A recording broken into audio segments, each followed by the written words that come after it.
నమస్తే, welcome to career guide. ప్రస్తుతం మనతో పాటు ఉన్నారు ఇమిగ్రేషన్ లాయర్ రాహుల్ రెడ్డి గారు. సార్ నమస్తే అండి. నమస్కారం అండి. ఎలా ఉన్నారు? అంతక్షేమనండి. సార్, ఇప్పుడు ట్రంప్ గారు ప్రవేశపెడుతున్న ఈ కండిషన్స్ గురించి ఎవరికి వర్తిస్తాయి, ఏ టైంలో వర్తిస్తాయి, ఇవన్నీ కూడా ఎవ్రీ వీక్ మనం కెరీర్ గైడ్ త్రూ మన వీక్షకులకు అందిస్తూనే ఉన్నాం. సో అవునండి. ఈ వారంలో వింటున్న విషయం ఏంటంటే, అది రూమర్ కావచ్చు, నిజం కావచ్చు, అది మీరే చెప్పాలి, అమెరికాలో ఉంటున్నారు కాబట్టి. ఇప్పుడు కొత్తగా $2,08,000 శాలరీ ఉండాలి, లేకపోతే పెంచుతున్నాము అంటున్నారంట. అసలు ఏంటి సార్ ఇది? ఇప్పుడు కొత్తగా ఫోర్బ్స్ మ్యాగజైన్ అని వాళ్ళు ఇన్ఫర్మేషన్ పాస్ చేశారండి. నార్మల్ గా ఫోర్బ్స్ మ్యాగజైన్ కానివ్వండి, బ్లూంబర్గ్ కానివ్వండి, వాళ్ళు ఇమిగ్రేషన్ గురించి ఏదైనా న్యూస్ కనుక ఇది వస్తుంది అంటే 99% వచ్చిందండి ఇప్పటిదాకా. లేదంటే 100% అని చెప్పొచ్చు. ఎందుకంటే వాళ్ళకి ఇన్సైడ్ సోర్సెస్ ఉంటాయి. ఇంకోటి ఏంటంటే గవర్నమెంట్ కూడా ఏం చేస్తుందంటే కొన్ని లీక్ చేస్తుంది ఇన్ఫర్మేషన్ టెస్ట్ చేయడానికి. ఆ లీక్ చేయడానికి సోర్సెస్ ఫోర్బ్స్ మ్యాగజైన్ బ్లూంబర్గ్ వాళ్ళకి లీక్ చేస్తారు నార్మల్ ఇన్ఫర్మేషన్. వాళ్ళు మొదలు పబ్లిష్ చేసి మార్కెట్ ఎట్లుంది, ఏముంది, రియాక్షన్ టెస్ట్ చేస్తారు అన్నట్టు. అయితే ఇప్పుడు ఫోర్బ్స్ మ్యాగజైన్ లా $2,08,000 అంటే ప్రాక్టికల్ $208,000 అంటారు. Minimum H1B salary prevailing veg లో చేస్తామని. అంటే డిపార్ట్మెంట్ ఆఫ్ లేబర్ ఏం చేస్తుందండి, ఎవ్రీ ఇయర్ ప్రతి ఒక్క పొజిషన్ కి ఈ శాలరీ లెవెల్ ఎంత ఉంటది, ఈ పొజిషన్ కి ఈ లెవెల్ శాలరీ లెవెల్, అంటే సాఫ్ట్వేర్ డెవలపర్స్ కి ఈ శాలరీ లెవెల్ ఉంటది. తర్వాత అది కూడా జాగ్రఫికల్ లొకేషన్ బట్టి ఉంటది అన్నట్టు. అంటే ఇప్పుడు టెక్సస్ లో ఒక లొకేషన్ ఉంటే, తర్వాత ఇప్పుడు రిమోట్ ఏరియా కన్సస్ ఉందనుకోండి, అక్కడ 60,000 శాలరీ ఉన్నా గానీ శాన్ ఫ్రాన్సిస్కో అంటే శాన్ ఫ్రాన్సిస్కో ఏరియాలో అక్కడ 120 $150,000 అదే పొజిషన్ ఉంటుంది. మనకు తెలుసు కదా, పల్లెటూరులో చేసే జాబు అదే సిటీలో చేస్తే ఎక్కువ ఛార్జ్ చేస్తారు కదా నార్మల్ గా. అలాగే మెయిన్ సిటీస్ లో వచ్చే మటుకు ఛార్జ్ అవుతుంది. ఇప్పుడు అతను department of labour regulation change చేయడానికి ప్రయత్నిస్తున్నాడు.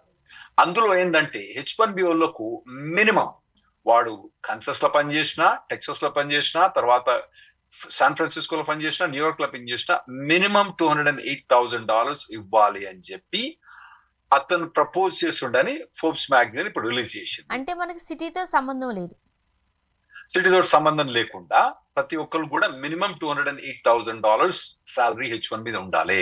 లేదా అంటే ఆ ప్రివేలింగ్ వేజ్ లేని మేము H1B ఫైల్ చేయరాదు.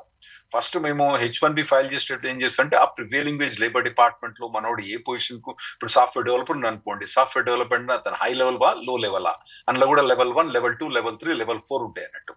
అందులో ఏ లెవెల్ చూసుకొని ఆ శాలరీ పెట్టి మేము డిపార్ట్మెంట్ ఆఫ్ లేబర్ కు ఒకటి అప్లికేషన్ దరఖాస్తు చేస్తామండి. చేసినప్పుడు వాళ్ళు ఇమీడియట్ గా ఆటోమేటిక్ అప్రూవ్ చేస్తారు. ఎందుకంటే వాళ్ళ రెగ్యులేషన్స్ అన్ని మీట్ అయ్యాయి కాబట్టి అప్రూవ్ అవుతుంది. ఆ అప్రూవల్ పట్టుకపోయి మేము H1B ఫైల్ చేయాలి. ఇప్పుడు ట్రంప్ ఏమంటాడంటే, ట్రంప్ అడ్మినిస్ట్రేషన్ వాళ్ళు ఏం ప్రపోజ్ చేస్తానంటే, ఆ ఒక ప్రివేలింగ్ వేజ్ అన్నది H1B వాళ్ళకు మినిమం 208,000 చేద్దాము. ఎందుకంటే వాళ్ళు ట్రంప్ అడ్మినిస్ట్రేషన్ ఏమనుకుంటుందంటే H1B వాళ్ళకు లో పెయిడ్ శాలరీస్ వీళ్ళందరూ, అమెరికన్స్ ఏమో హై పెయిడ్ శాలరీస్ ఉన్నారు, వీళ్ళు లో పెయిడ్ శాలరీస్ ఉన్నారు అని చెప్పి అతను ఆ ట్రంప్ అడ్మినిస్ట్రేషన్ యొక్క వ్యూహం. ఎందుకంటారు ఆల్ ఆఫ్ ఎ సడన్ ఈ డెసిషన్స్ వీళ్ళు? ఇది మనం మొదటి నుంచి ట్రంప్ అడ్మినిస్ట్రేషన్ అన్నది యాంటీ ఇమిగ్రెంట్స్ అని మొదటి నుంచి మనం అనుకున్నదే కదండి. సో యాంటీ ఇమిగ్రెంట్స్ అని మనం అనుకున్నది కాబట్టి ఈ యాంటీ ఇమిగ్రెంట్ పాలసీలో ఇది ఒకటి అన్నట్టు. అంటే మీరు ఒకటి అనుకోవచ్చు, మనం ఇక్కడ ఈఆర్టీలో మనం రెగ్యులర్ గా క్యారియర్ గైడ్ లో మనం చేస్తున్నాము, ఇది ఓన్లీ ఇండియన్స్ మీద చేస్తున్నా అంటే కాదండి. ఇండియన్స్ మీద ఒకటే కాదు, ఇమిగ్రేషన్ అన్నది చాలా ఉన్నాయి, అందరికీ చేస్తుంది. అందులో ఇది ఎంప్లాయ్మెంట్ అన్నది ఒక పార్ట్ అన్నట్టు. మీకు ఒకటి చెప్పాలంటే ప్రతి ఏడాది అక్కడ 1 మిలియన్ గ్రీన్ కార్డ్స్ ఇస్తారండి. మా మొత్తం పాపులేషన్ 300 మిలియన్. అక్కడ 300 మిలియన్ అంటే 30 కోట్ల పాపులేషన్. 30 కోట్ల పాపులేషన్ లా 300 మిలియన్ అంటే 300 మిలియన్ అంటే 30 కోట్ల పాపులేషన్ మా దగ్గర. 30 కోట్ల పాపులేషన్ లా ప్రతి ఏడాది కూడా 10 లక్షల మందికి వాళ్ళు గ్రీన్ కార్డులు ఇస్తారు. ఆ 10 లక్షల మందిలో 1,40,000 మందికే ఎంప్లాయ్మెంట్ బేస్డ్. మిగతా 8,60,000 మంది అన్నారు వేరే ఎంప్లాయ్మెంట్ వాళ్ళు ఉన్నారు అన్నట్టు, వేరే గ్రీన్ కార్డ్ వాళ్ళు ఉన్నట్టు. వాళ్ళందరికీ కూడా రిస్ట్రిక్ట్ చేస్తుండు. అందులో భాగంగా ఇది కూడా ఒక రిస్ట్రిక్షన్ గా వాళ్ళు ప్రపోజ్ చేయడానికి ఉన్నది. ఓకే, మరి సార్ అలా అనుకుంటే ఇంతకు ముందు కూడా మనకి $1,00,000 ఫీ ఉండేది కదా. అవును. మరి ఇప్పుడు దాన్ని 2 లక్షలకి పెంచారు. ఏంటి డిఫరెన్స్? $1,00,000 అన్నది గవర్నమెంట్ కు కట్నం చదివించుకోవాలి. కట్నం అంటే తెలుసు కదా, పెళ్లికి పోయినప్పుడు కట్నం చదివిపిస్తాం కదా. అట్లా H1B ఫైల్ చేసి కొత్త H1B ఫైల్ చేసే ప్రతి ఒక్కరు కూడా ఎవరైతే బయటి దేశాల నుంచి దోపుడుకొచ్చే వాళ్లకు అది వర్తిస్తుంది, యుఎస్ లో ఉన్న వాళ్ళకు వర్తించదు. అయితే ఆ $1,00,000 అన్నది గవర్నమెంట్ కట్నం చదివిపించేది. ఈ $2,08,000 అన్నది ఇది ఎంప్లాయీకి కంపల్సరీ పే చేయాలి, శాలరీ పే చేయాలి, శాలరీ పే చేయకపోతే వైలేషన్, ఎంప్లాయర్ వైలేషన్కి వస్తాడు అన్నట్టు. ఇప్పుడు ఎవరన్నా ఎంప్లాయర్ 2,08,000 నేను పే చేస్తా అని చెప్పి వాడు పే చేయలేదు అనుకోండి, డిపార్ట్మెంట్ ఆఫ్ లేబర్ వచ్చి వాడిని నెత్తి పట్టుకొని పే చేపించి కంపెనీని దివాలా తీసి పెట్టేస్తున్నట్టు. సో ఇది 2,08,000 అన్నది కట్నం కాదు, ఎంప్లాయీకి పే చేసే శాలరీ. టిపికల్ గా అక్కడ H1B శాలరీస్ అక్కడ ఎనీథింగ్ 80-90,000 నుంచి 120,000 మధ్యలో ఉంటాయండి శాలరీస్ అక్కడ. అంటే దాదాపుగా 80 లక్షల నుంచి 1,10 కోట్ల దాకా, 1,10 లక్షల దాకా అక్కడ శాలరీస్ ఉంటాయి. కానీ ఈ 2 లక్షలు అన్నది ఇది చాలా, అంటే 2 కోట్లు, ఇప్పుడు 208,000 అంటే కరెక్ట్ గా మన ఇండియన్ కరెన్సీలో క్యాలిక్యులేట్ చేస్తే 2 కోట్ల రూపాయల శాలరీ. అంటే 1,00,000 కోటి రూపాయల నుంచి 2 కోట్లు అంటే చాలా కష్టము. దాదాపుగా మీకు చెప్పాలంటే ఇప్పుడున్న H1B పాపులేషన్ లో ఓన్లీ ఒక 5-10% పీపుల్ 10% పీపుల్ మాత్రమే ఈ గోల్ అచీవ్ చేయగలుగుతారు. మిగతా వాళ్ళందరూ కూడా ఈ శాలరీ మీద లేరు. ఇప్పుడు యాక్చువల్ గా దీంట్లో మనం 2 వేస్ మాట్లాడుకోవచ్చు సార్. అదే ఫస్ట్ వేలో మనం చూసుకుంటే ఒక కంపెనీ ఉంది, కంపెనీలో ఒక 100 మంది ఎంప్లాయీస్ ఉన్నారు అని అనుకుంటే ఇప్పుడు 100 మందికి 2 కోట్లు ఇచ్చే పరిస్థితి ఉంటుందా? ఎందుకంటే అందరికి ఒకటే బేస్ శాలరీ ఉండదు. ఇప్పుడు మన కంపెనీస్ లో మనం చూస్తే ఒకరికి 1,00,000 ఉండొచ్చు, ఇంకొకరు 10,000 ఉండొచ్చు, 10,000 ఉండొచ్చు, ఒకరు 10 లక్షలు ఉండొచ్చు. సో అందరికి సేమ్ శాలరీస్ ఇవ్వలేరు కదా మరి. ఇప్పుడు యుఎస్ సిటిజన్స్ కన్నది డిఫరెంట్ అండి. మనం మాట్లాడేది ఇప్పుడు ఓన్లీ H1B వాళ్ళకి. అక్కడ యుఎస్ సిటిజన్స్ కి అక్కడ మినిమం వేజ్ అన్నది దాదాపుగా $10 కన్నా తక్కువ, $10 ఉంది. $10 అంటే మీకు చెప్పాలంటే $20,000 పర్ ఇయర్ వస్తుంది అన్నట్టు. ఇది మనకు వచ్చే మటుకు ఇది 10 times చేస్తాను వాళ్ళు దాదాపుగా. అంటే సాఫ్ట్వేర్ ప్రొఫెషన్ వేరే ఉంటది, కానీ ఎంట్రీ లెవెల్ జాబ్ అంటే వాళ్ళు అక్కడ మినిమం వేజ్ అనేది వేరే.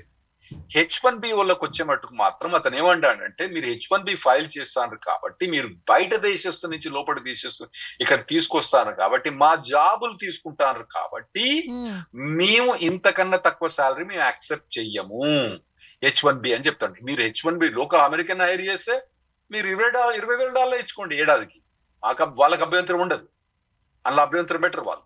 కానీ మీరు H1B ఫైల్ చేస్తే మాత్రం మీరు కంపల్సరీ $2,00,000 మినిమం. అంటే ఒక కంపెనీలో 100 మంది ఎంప్లాయీస్ ఉన్నారనుకోండి, 100 మంది ఎంప్లాయీస్ ఉంటే ఆ 100 మంది ఎంప్లాయీస్ H1B వాళ్ళు అయితే ప్రతి ఒక్కరికి కూడా $2,08,000 ఇవ్వాలి.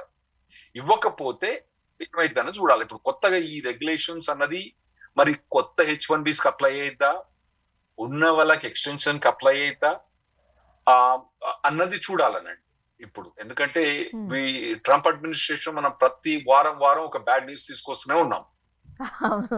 ఫ్రైడే కాగానే మాకు ఆఫీస్ లో వణుకు పుడుతుంది, ఏదిరా నాయన వీడు ఏం పాస్ చేస్తాడు రా, ఏం రాని ఫ్రైడే కుక్ అని న్యూస్ చూస్తా అంటాం అన్నట్టు, అఫీషియల్ న్యూస్, వైట్ హౌస్ చూస్తా అంటాం, అన్ని చూస్తా అంటాం, ఏం నడుస్తుంది అని చూస్తా అంటాం అన్నట్టు. అది ఎక్కడి నుంచి దెబ్బ వస్తుందో తెలియదు. సో ఇది ఈ న్యూస్ వచ్చింది కాబట్టి ఇది ఈ ఫ్రైడేనే వచ్చే ఛాన్స్ ఉంటదేమో మాకు తెలియదు.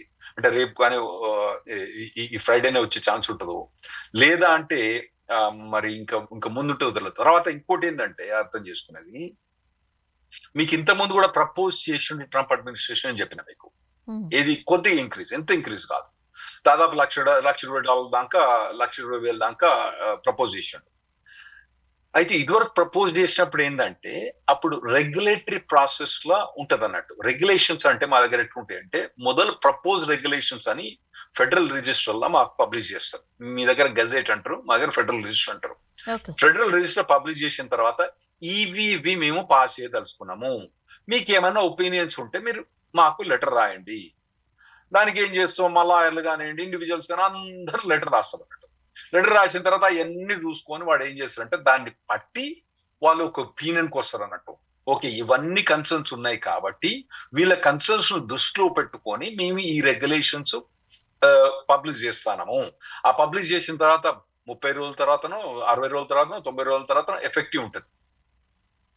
అయితే ఈ ప్రపోజ్ రెగ్యులేషన్స్ నార్మల్ గా ప్రపోజ్ రెగ్యులేషన్స్ పుట్టిన తర్వాత 30 days కమెంట్ పీరియడ్ ఉంటుంది. ఆ తర్వాత నార్మల్ గా అది పబ్లిష్ చేయాలంటే దాదాపు వాళ్ళకి అన్ని కమెంట్స్ వాళ్ళు కన్సిడరేషన్ తీసుకోవాలన్నట్టు. అవన్నీ కన్సిడరేషన్ తీసుకొని పబ్లిష్ చేయడానికి ఇవన్నీ 2-3 ఏళ్ళు పడుతుందండి time. So last time Trump administration ఏం చేసిందంటే ఈ ప్రపోజ్ రెగ్యులేషన్ చేసిన తర్వాత ట్రంప్ అడ్మినిస్ట్రేషన్ వెళ్ళిపోయింది, కొత్త ప్రభుత్వం వచ్చింది. కొత్త ప్రభుత్వం వచ్చిన తర్వాత ఏం చేసిండో తీసి చెత్తబుట్లు పడేసిండు బైడెన్ అడ్మినిస్ట్రేషన్.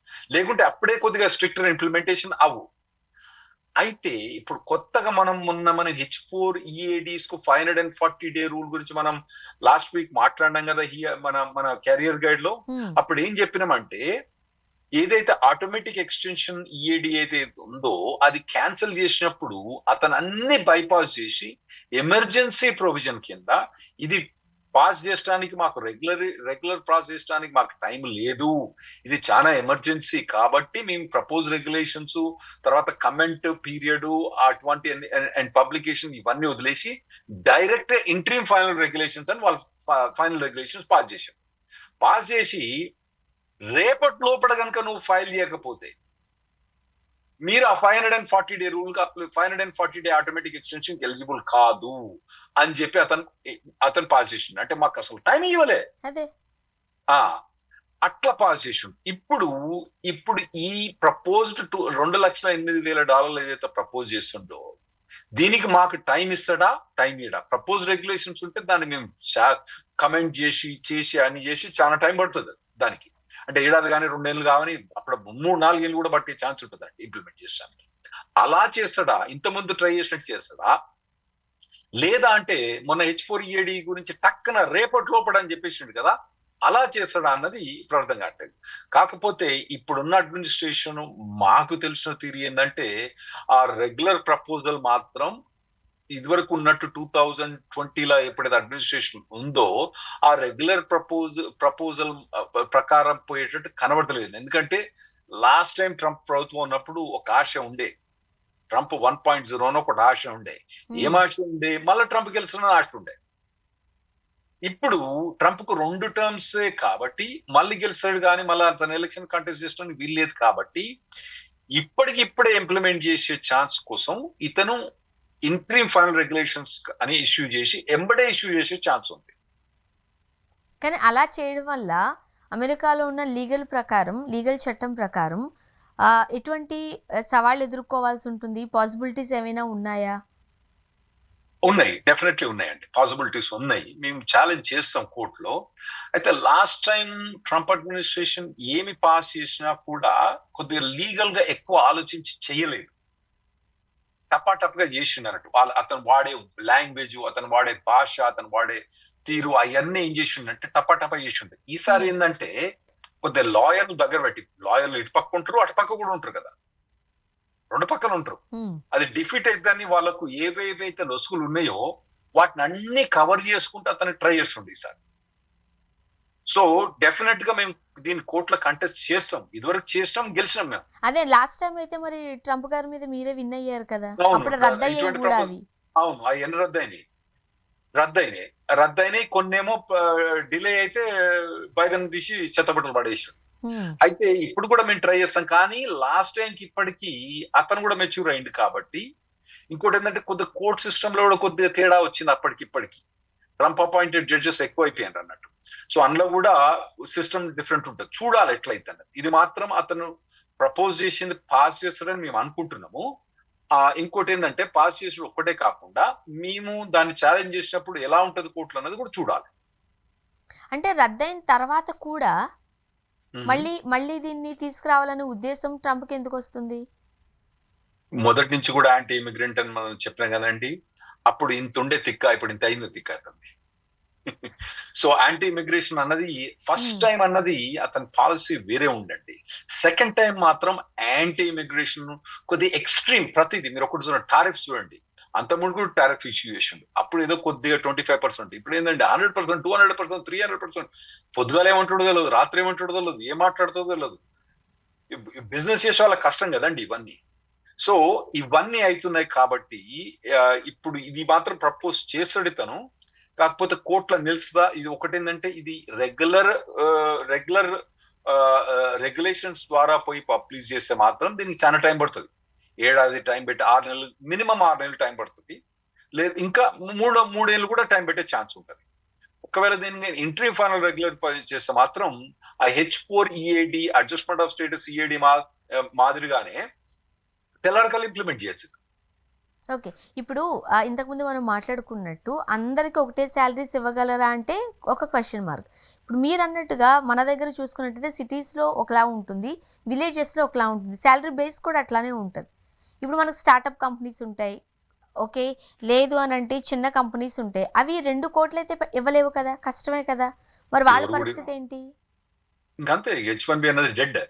ఒకవేళ ఈ ప్రపోజిషన్ కనుక కోర్టుల స్టాండ్ అయితే మాత్రం ఇది కనుక అతను ట్రంప్ పాస్ చేసి ఒకవేళ ఇది కనుక కోర్టుల విస్టాండ్ అయితే మాత్రం దాదాపుగా 95% ఆఫ్ ద పీపుల్ H1B వాళ్ళు H1B ఫైల్ చేయడానికి వీల్లేదు.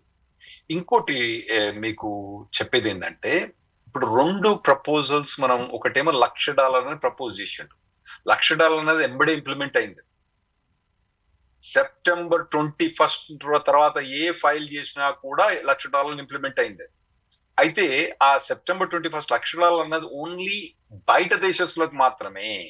బయట దేశం నుంచి యుఎస్ లో ఉన్న F1 వాళ్ళకి కానీ వేరే వీసా వాళ్ళకి కానీ కన్వర్ట్ చేసే వాళ్ళకి కానీ ఎక్స్టెన్షన్ కానీ తర్వాత చేంజ్ ఆఫ్ కంపెనీస్ కానీ వాటి ఎవ్వరు కూడా $1,00,000 అప్లికబుల్ కాదు. అయితే మీకు ఇంకోటి, మనం salary based H1B lottery system అని మనం డిస్కస్ చేసినాం. అది ప్రపోజ్ రెగ్యులేషన్ ద్వారా పోయింది అతను. అందులో ఏం చెప్పిందంటే, ఇదివరకు ఏంటంటే మనం H1B లాటరీ అన్నది అందరినీ వేసి సుబ్బారావును, రంగారావును, రాహుల్ను, అందరినీ వేసేసి అందులోకి లాటరీ పిక్ చేసేది. ఇప్పుడు ఏంటంటే అట్లా కాదు, ఎవరికైతే ఎక్కువ శాలరీ ఉందో వాళ్ళకి పిక్ చేస్తా అని అన్నాడు. అయితే ఈ $1,00,000 ఇంప్లిమెంట్ చేసినప్పుడు ఏమైందంటే, బయట దేశస్తులు అన్నది రారు. $1,00,000 ఏ కంపెనీ కూడా పే చేయదు. With in USA law F1 లో మన వాళ్ళు చాలా మంది ఉన్నారు, H4 లో మన వాళ్ళు చాలా మంది ఉన్నారు, L1 లో మన వాళ్ళు చాలా మంది ఉన్నారు. వాళ్ళందరూ కూడా అందులో అప్లై చేసి వాళ్ళు లెవెల్ 4 పోవాల్సిన అవసరం లేదు. ఇదివరకు మనం ఫస్ట్ చెప్పినప్పుడు ఏం చెప్పినాం, వాళ్ళు లెవెల్ 4 పోతే తప్పకుండా వచ్చే ఛాన్స్ ఉంటుంది, లెవెల్ 1 ఉంటే ఛాన్సే లేదు అని చెప్పినాం. కాకపోతే ఇప్పుడు $1,00,000 పెట్టి బయట దేశం నుంచి తప్పిపోయినారు కాబట్టి లోకల్ గా లెవెల్ 1 లెవెల్ 2 వాళ్ళకి కూడా H1B వచ్చే ఛాన్స్ ఉంది. ఇప్పుడు ఈ 2,80,000 పెట్టిండు అనుకోండి, గోవింద. అంటే ఇప్పుడు దీని ద్వారా నాకు అర్థమైనంత వరకు H1B ఉద్యోగాలకు సంబంధించి ఎండింగ్, ఇంక ఇదే ఫైనల్, ఇంక వేరే దారి లేదు అన్నట్టుగా ట్రంప్ గవర్నమెంట్ వ్యవహరిస్తుంది అనుకోవచ్చా మనం? అంతేనండి, ప్రాక్టికల్ గా అంతేనండి. ఎందుకంటే చాలా ఇప్పుడు దాదాపుగా 7 లక్షల మంది H1B ఉన్నారు. ఆ 7 లక్షల మంది H1B ఉన్న వాళ్ళల్లో దాదాపుగా 6 లక్షల మంది మన ఇండియన్సే. ఎందుకంటే మిగతా వాళ్ళందరికీ H1B ఉన్న టక్కన గ్రీన్ కార్డ్ వచ్చేస్తాయి మన ఒక్క దేశానికి తప్ప, అది వేరే ఇష్యూ దానికి. సో 6 లక్షల మంది మనోళ్ళు H1B ఉన్నారు. తర్వాత ఒక 3 లక్షల మందిని దాకా మనోళ్ళు H4EADలు ఉన్నారు మనోళ్ళు. సో ఈ దాదాపుగా 7 నుంచి 9 లక్షల మందిలో నేను చెప్పేది అంటే, ఒకవేళ ఈ లా కనుక ఉన్న వాళ్ళ మీద ఇంప్లిమెంట్ చేస్తే మాత్రం చాలా మంది వెనక్కి రావాల్సిన అవసరం తప్పకుండా వస్తుందండి. ఒకవేళ కనుక కొత్త H1Bలకు ఇంప్లిమెంట్ చేస్తే మాత్రం కొత్త H1B వాళ్ళు రారు, ఉన్న వాళ్ళకి మాత్రం ఎక్స్టెన్షన్ చేసుకోవచ్చు. కానీ ఇది అందరి మీద ఇంప్లిమెంట్ అయితే మాత్రం వాళ్ళ H1B నార్మల్ గా 3 years ఉంటుందండి. 3 years అయిన తర్వాత తను H1B రిన్యూవల్ చేసుకునేటప్పుడు దానికి ఇది అప్రూవ్ అయితే నీకు ఒక్కొక్కరు మెల్లగా ఇంటి పాటు పట్టాల్సి వస్తుంది. ఓ, ఇప్పుడు అసలు ఈ అధికారం, ఈ శాలరీస్, ఈ లెవెల్స్ నిర్ణయించే అధికారం డిపార్ట్మెంట్కి ఉందా లేదంటే లేబర్కి ఉందా, ఎవరికి ఉంది? ఇది డిపార్ట్మెంట్ ఆఫ్ లేబర్ ఉంది, ఈ అధికారం ఉంది వాళ్ళకు ఉంది. కానీ దాన్ని వాళ్ళు మిస్ఇంటర్ప్రిట్, ఇప్పుడు నార్మల్ గా వాళ్ళు ప్రివేలింగ్ వాళ్ళు ఏందన్నారంటే, లాలు ఏందన్నారంటే అమెరికన్స్ కు సరిసమానంగా శాలరీ ఇవ్వాలి అన్నారు. మరి అమెరికన్స్ సరిసమానంగానే ఇస్తానం కదా అని చెప్పి మేము ఆర్గ్యూ చేస్తాము. చూడాలి డిపార్ట్మెంట్ ఆఫ్ లేబర్ మరి అతని మాట మొత్తం అతని మాట వినాల్సి వస్తుంది, లేదంటే అతను డిపార్ట్మెంట్ ఆఫ్ హెడ్ ఫైర్ చేసి పడేస్తారు. కాబట్టి అతని మాటిని అతని రెగ్యులేషన్స్ వాళ్ళ రెగ్యులేషన్స్ పాస్ చేసే ఛాన్స్ ఉన్నది. చూడాలి ఎట్లయితే. ఇప్పుడు మనం ప్రివైలింగ్ వేజ్ అంటూ ఉంటాము, అంటే ఏంటి? ఈ నార్మల్ శాలరీతో మనం చూస్తే కంపేర్ చేస్తే ఈ $2,08,000 అంటే ఈ డిఫరెన్స్ ఏంటి, ఎలా చూడాలి మనం? ఇప్పుడు నార్మల్ గా మినిమం వేజ్ అని ఉంటదండి యుఎస్ లో.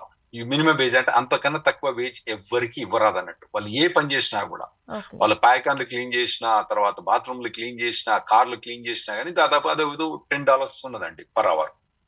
$10 అంటే దాదాపుగా మీకు ఏడాదికి $20,000 అనుకోండి. అంటే దాదాపుగా 18 లక్షలు 19 లక్షల శాలరీ ప్రతి ఒక్కరికి ఇవ్వాల్సిందే అక్కడ. ఎటువంటి పని చేసినా కూడా అది మినిమం అన్నట్టు. అయితే H1B వచ్చే మట్టుకు ఏంటంటే, ఇప్పుడు అమెరికన్ హైర్ చేసిన అనుకోండి, నేను అమెరికన్ ఐటీని హైర్ చేసిన అనుకోండి, నేను ఆ మినిమం వేజ్ ఇస్తే సరిపోద్ది. ఆ మినిమం వేజ్ ఇస్తే సరిపోద్ది అమెరికన్ కి. హై వేజ్ ఇవ్వనక్కర్లేదు. సరే ఆ వేజ్ నాకు దొరకడా అది వేరే విషయం. మినిమం వేజ్ ఇస్తే అయిపోద్ది. అయితే ఒక H1B హైర్ చేసేటప్పుడు వాళ్ళు ఏం చేస్తారంటే, ప్రివేలింగ్ వేజ్ అంటే వాళ్ళు ఏమంటారంటే, ఇప్పుడు సాఫ్ట్వేర్ డెవలపర్ డల్లస్ లా ఎంతమంది సాఫ్ట్వేర్ డెవలపర్ ఉన్నారు, వాళ్ళ సాలరీస్ ఎంత ఉన్నాయి, ఆ సాలరీస్ అన్ని లేబర్ డిపార్ట్మెంట్, ఎందుకంటే ఇవన్నీ మేమైతే పేరోల్ చేస్తామో ఈ పేరోల్ లో మేము ఏ టైటిల్ ఇవన్నీ ఇస్తే అవన్నీ కూడా లేబర్ డిపార్ట్మెంట్ కి ఇన్ఫర్మేషన్ పోద్ది. పోయినప్పుడు వాళ్ళు ఏం కలెక్ట్ చేసుకొని, ఓకే దీని ప్రకారం డల్లస్ లో ప్రివేలింగ్ వేజ్ H1B అన్న వాళ్ళకు $80,000 అని ఉంటుంది. వాళ్ళు ఖరారు చేస్తారు. 75,000 80,000 మధ్యలో ఉంటుంది అండి. అంటే డల్లస్ లో చెప్తాను నేను. అది లెవెల్ 1, ఇది ఎంట్రీ లెవెల్. తర్వాత 70 అంటే దాదాపు 70 లక్షలు అనుకోండి నీ దగ్గర. తర్వాత లెవెల్ 2 అది ఒక 80 లక్షలు, లెవెల్ 3 90 లక్షలు, లెవెల్ 4 ₹1,00,00,000 ఉంటుంది నార్మల్ గా. ఇది డల్లస్ లాంటి సిటీలో ఉంటుంది. అదే శాన్ ఫ్రాన్సిస్కోలో ఆ లెవెల్ 1 అనేది దాదాపు ₹1,00,00,000 నుంచి మొదలైంది. ఓకే, సో ఆ లెవెల్ పట్టి మేము ఇతను ఎంట్రీ లెవెల్ జాబా, సెకండ్ లెవెల్ జాబా, థర్డ్ లెవెల్ జాబా డిటర్మైన్ చేసుకొని మేము డిపార్ట్మెంట్ కి అప్లై చేస్తాం. ఏది డిపార్ట్మెంట్ ఆఫ్ లేబర్ కి అప్లై చేస్తాం. వాళ్ళు అవన్నీ చూసుకొని మాకు ఇమీడియట్ గా వారం రోజుల్లో వాళ్ళు అప్రూవ్ చేస్తే ఆ డాక్యుమెంట్ పట్టుకొని మేము H1B ఫైల్ చేస్తాం అన్నట్టు.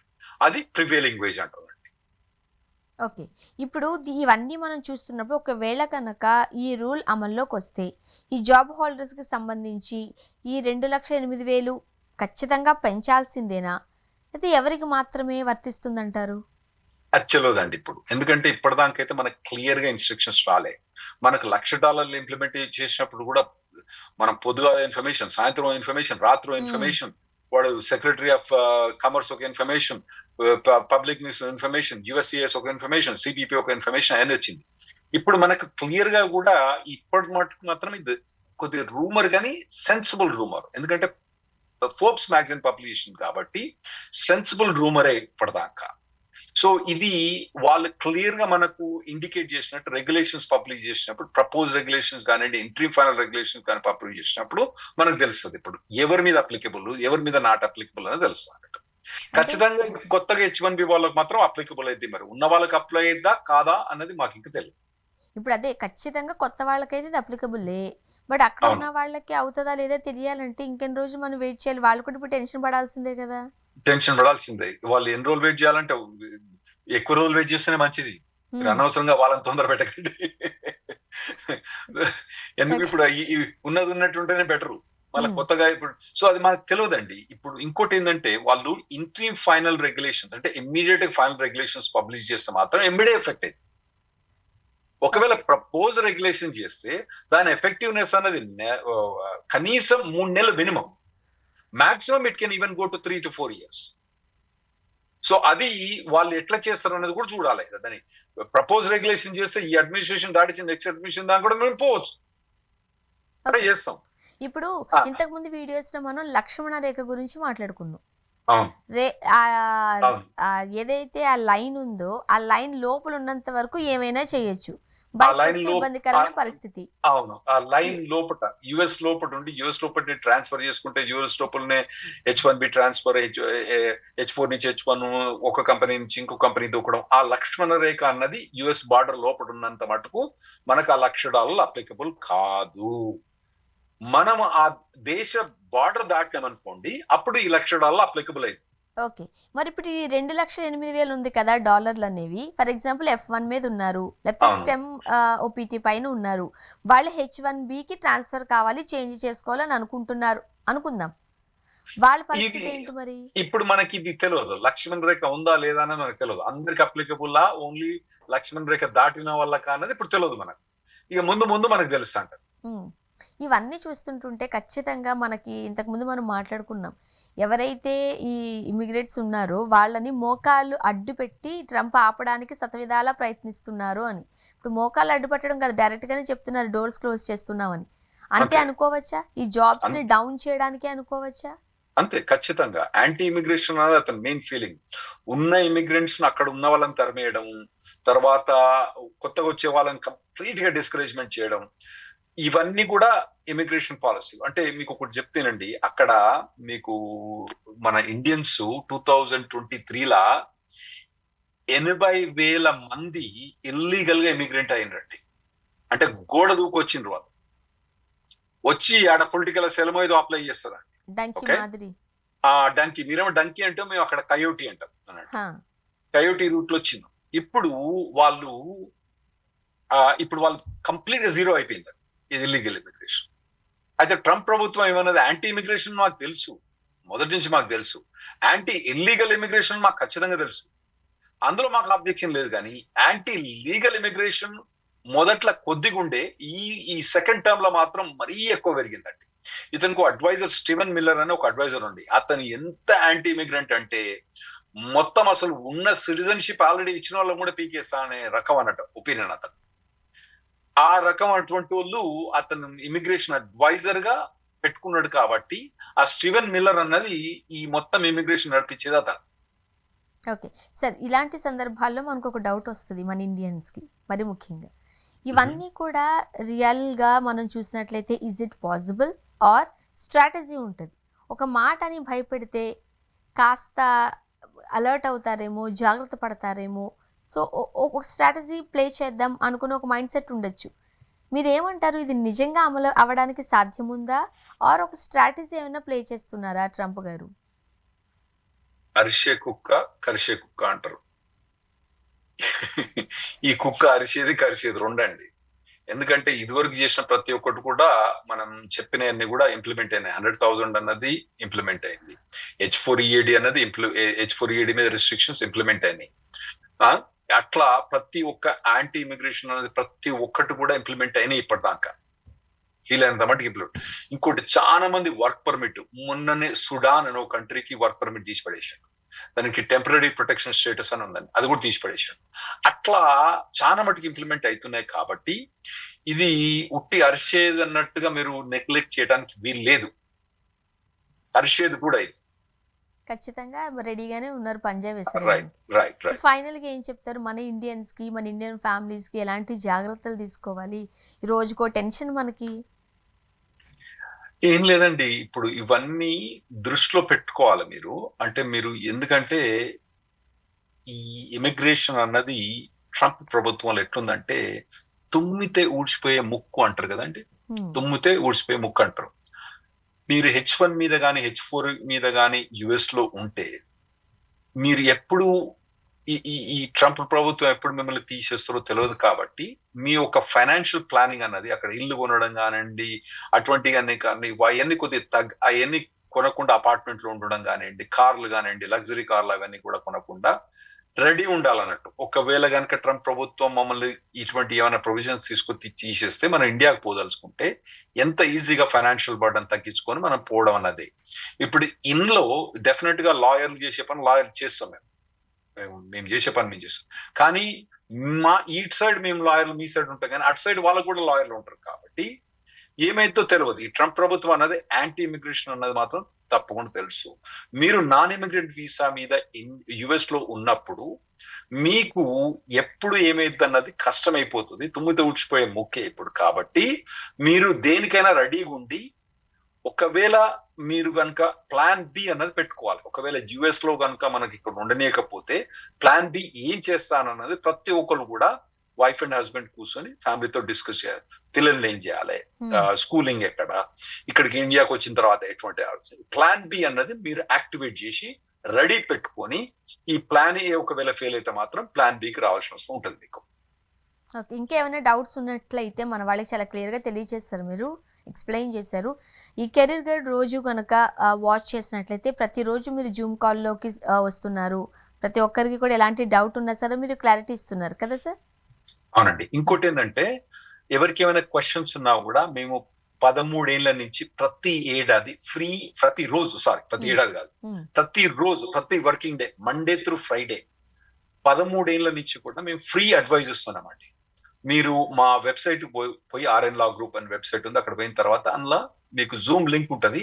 మీరు ఇండియాలో కానివ్వండి, యుఎస్ లో ఉండేనండి కానివ్వండి, లేదా అంటే మీరు పాకిస్తాన్ లో ఉండి ఎక్కడున్నా కూడా జూమ్ లింక్ లాగయ్యి ఫ్రీ అడ్వైజ్ అనేది మీకు ఎవ్రీ డే ఫ్రమ్ 13 years నుంచి మా లా ఫామ్ ప్రొవైడ్ చేస్తుంది. కాబట్టి మీరు అక్కడికి వచ్చి మమ్మల్ని క్వశ్చన్ కూడా అడగవచ్చు అండి. Thank you so much Rahul Reddy గారు. కెరీర్ గైడ్ త్రూ చాలా మందికి రకరకాల డౌట్స్ ఉన్నాయి. ట్రంప్ గారిని చూస్తుంటే ప్రతి ఒక్కరికి భయమే. పిల్లలు అమెరికాలో ఉన్నారన్న సంతోషం కూడా లేదు. ఎప్పుడు ఏ వార్త చెప్తాడనే భయం ఉంది ఇక్కడ పేరెంట్స్కి. సో అలాంటి వాళ్ళందరికీ ధైర్యపరుస్తున్నారు. అండ్ ఏం చేయాలి, ఎలాంటి జాగ్రత్తలు తీసుకోవాలనేది కూడా మీరు ముందుగానే వార్న్ చేస్తున్నారు. థ్యాంక్ యూ అండి. థ్యాంక్స్ అండి.